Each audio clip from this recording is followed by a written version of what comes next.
नमस्कार दोस्तों, मैं आपका दोस्त तीज कुमार एक बार फिर से हाजिर हूँ। दोस्तों आज की इस वीडियो में हम बात करने वाले हैं दो स्टॉक्स के बारे में।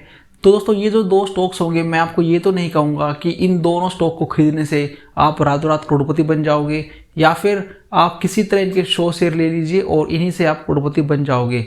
जी नहीं, स्टॉक मार्केट इतनी भी आसान जगह नहीं है कि आप यहाँ पे आओगे और आप यहाँ से ढेर सारा पैसा कमा के ले जाओगे। दोस्तों अगर आपको स्टॉक से पैसा कमाना है तो सबसे पहले आपको उस स्टॉक के पीछे की जो कहानी है उसको आपको ट्रैक करना होगा, उस स्टोरी पे आपको विश्वास होना चाहिए, तभी आप यहाँ से कुछ कमा के जा सकते हो। तो दोस्तों आज हम जिन दो स्टॉक की बात करने वाले हैं उसमें से देखिए एक स्टॉक की जो स्टोरी है वो तो मुझे सेम लगती है टाइटन जैसी, जबकि दूसरा थोड़ा रिस्की हो सकता है। अब ये मैं रिस्की क्यों कह रहा हूँ ये भी मैं आपको आगे बताऊंगा। हम अपनी पहली कंपनी के बारे में बात करें उससे पहले मैं आपको बताना चाहूंगा कि इंडियन वेडिंग देखिए काफ़ी खर्चीली मानी जाती है। और देखिए जैसा कि आप भी जानते हो कि अगर चाहे किसी के पास पैसे हो या ना हो, पर वो अपने बच्चों की शादी काफ़ी धूमधाम से करना चाहता है। अब उसके लिए चाहे उसे कुछ भी करना पड़े। इसी से जुड़ी हुई एक कंपनी है जिसका नाम है वेदांत फैशन, जिसका आईपीओ इसी साल फरवरी 2022 में आया था और इसके आईपीओ का प्राइस था 866 रुपये। और वहाँ से देखिए ये अभी ऑलमोस्ट डबल हो चुका है कुछ 6 से 7 महीने के अंदर ही। तो देखिए वेदांत फैशन से मुझे पता है कि आपको नहीं पता लग रहा होगा कि ये कंपनी क्या बनाती होगी, लेकिन दोस्तों आपने टीवी पे ये ऐड तो जरूर देखी होगी जिसमें कि विराट कोहली और अनुष्का शर्मा या फिर आलिया भट्ट और फिर रणबीर कपूर ने भी इनकी ऐड की है। वेदांत फैशन के पास 5 ब्रांड है, मान्यवर, मोहे, तवमेव, मंथन और मेवाज। इनमें से मान्यवर और मोहे वेदांत फैशन ने काफ़ी पॉपुलर ब्रांड है। तो यहाँ पर जेंट्स, वुमेन और बच्चों के लिए शादी ब्याह के कपड़े या फिर कोई और सेलिब्रेशन है तो आपको यहाँ पर सभी कपड़े प्रोवाइड करवाए जाते हैं। और मान्यवर ब्रांड से वेदांत फैशन को 80% का रिवेन्यू मिलता है। और मैं आपको यहाँ पे ये भी बताना चाहूँगा कि मान्यवर एक मिड प्रीमियम ब्रांड है। वेदांत फैशन की करंट मार्केट कैप इसमें 34,512 करोड़ की है और इस कंपनी का जो डेट टू इक्विटी रेशियो है वो है 0.08 और वहीं पे जो उनका रिटर्न ऑन इक्विटी है वो कुछ 28% का है और रिटर्न ऑन कैपिटल एम्प्लॉयड इसमें इनका 31% का है।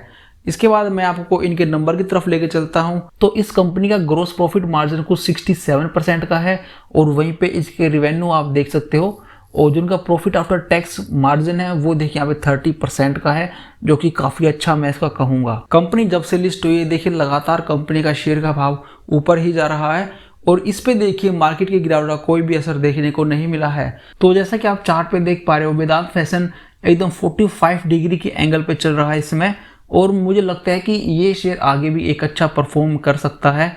दोस्तों लोग धीरे धीरे ब्रांडेड चीज़ों की तरफ देखिए काफ़ी अट्रैक्ट होते जा रहे हैं। तो मुझे लगता है कि आने वाले समय में मान्यवर और मोहे जो उनके दो ब्रांड हैं वो काफ़ी फल फूल सकते हैं।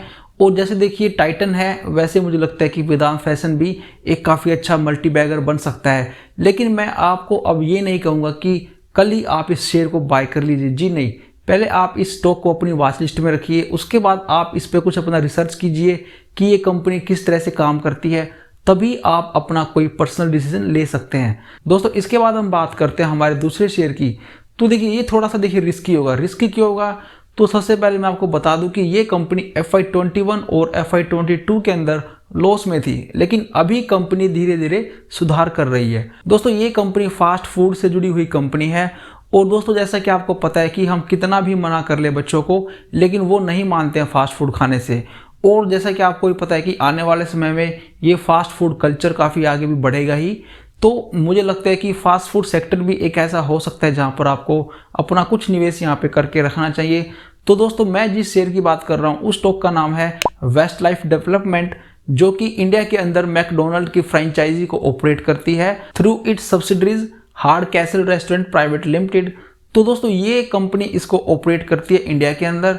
और दोस्तों मैं आपको बताना चाहूँगा कि इस कंपनी ने अपनी highest ever quarterly sales achieve की है, जो कि थी 538 करोड़ की। अब बात करते हैं इस कंपनी के नेटवर्क के बारे में। तो इनके पास 65 ड्राइव थ्रू है। तो देखिए ड्राइव थ्रू का मतलब होता है जहाँ पर आप अपनी कार में बैठ के आते हो और बाहर की बाहर ही आप अपना ऑर्डर लेके चले जाते हो। इसके बाद इनके पास 267 मैक कैफे रेस्टोरेंट हैं और इसके अलावा इनके पास 132 EOTF स्टोर्स हैं। तो दोस्तों EOTF स्टोर्स का मतलब है यहाँ पे एक्सपीरियंस ऑफ द फ्यूचर्स, जिसमें कि कस्टमर खुद आके अपना ऑर्डर को डिजिटल स्क्रीन के अंदर एंटर करता है और जो उसे कस्टमाइजेशन करना होता है वो वहाँ पे अपनी पेमेंट करके कर सकता है। इस कंपनी के पास काफ़ी बड़े प्लान है। तो FY23 तक ये कुछ 35 से 40 रेस्टोरेंट खोलने वाले हैं और इसके बाद फिर अगले 4 से 5 साल के अंदर कुछ 200 रेस्टोरेंट खोले जाएंगे। अभी इस कंपनी की मार्केट कैप कुछ 11,200 करोड़ की है और जो उनका डेट टू इक्विटी रेशियो है वो है 0.43। इसके अलावा देखिए जो उनका रिटर्न ऑन इक्विटी और return on capital employed number आपको निराश कर सकते हैं क्योंकि वो बिल्कुल ना के बराबर हैं। और जैसा कि मैंने आपको शुरुआत में बताया था कि इस कंपनी का FY21 और FY22 में देखिए ये कंपनी लॉस में थी, तो इसीलिए मैंने आपको शुरुआत में कहा था कि ये कंपनी थोड़ी सी आपके लिए रिस्की हो सकती है। लेकिन अगर आप ये मानते हो कि जो फास्ट फूड इंडस्ट्री है वो देखिए अच्छे से ग्रो करेगी और ये कभी ना बंद होने वाला बिजनेस है, तो इस थीम के पीछे आप जा सकते हो। लेकिन मैं आपको फिर से यहीं पे वही बात दोहराऊंगा कि सिर्फ मैंने कहा इसलिए मत खरीद लेना, क्योंकि थोड़ी सी पहले आपको अपनी खुद की रिसर्च भी करनी होगी।